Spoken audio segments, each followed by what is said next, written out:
दीनराज सेव्यमानपावनादिपङ्कजं व्यामयज्ञसूत्रमञ्जुशेखरं कृपाकरं नारदादि योगचन्द्रवन्दितस्मिरमरं काशिकापुरादिनाथकालभैरवं भजे भानुकोटिभास्करं भवादितारकं परं नीलकण्ठनिधिघातदायकं त्रिलोचनं कालकालमन्यजातमत्यशूलमक्षरं काशिकापुरादिनां कालभैरवं भजे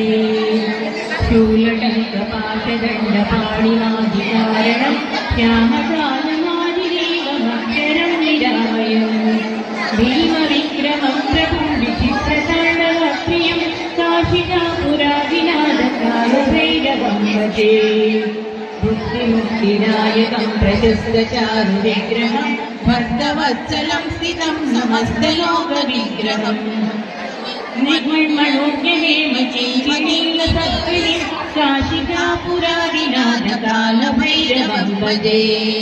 धर्मसेतुपालकं स्वधर्ममार्गनाशकं कर्मपाशमोचकं सुचर्मदायकं विभुं कर्णवर्णकेशपाशशोभिताङ्गनिर्मलं काशिकापुरादिनाथकालभैरवं भजे रत्नपादुका प्रभाविरामपादयुग्मकं नित्यमद्वितीयमिष्टदैवतं निरञ्जनं मृत्युदर्पनाशनं कराळदंष्ट्रभूषणं काशिकापुरादिनाथकालभैरवं भजे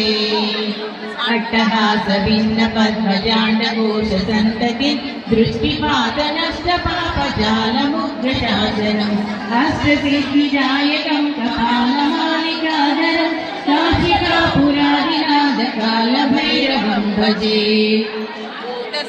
भूतसङ्गनायकं विशालकीर्तिदायकं काशिवासलोकपुण्यपापशोधकं विभुं नीतिमार्गकोविदं पुरातनं जगत्पतिं काशिकापुरादिनाथकालभैरवं भजे कालभैरवाष्टकं पठन्ति ये मनोहरं ज्ञानमुक्तिसाधकं विचित्रपुण्यवर्धनं शोकमोहदैन्यलोककोपतापनाशनं ते प्रयान्ति कालभैरवाग्निसन्निधिं ध्रुवम् ते प्रयान्ति कालभैरवाग्निसन्निधिं ध्रुवम् श्री शङ्कराचार्य विरचितं कालभैरवाष्टकं सम्पूर्णम्।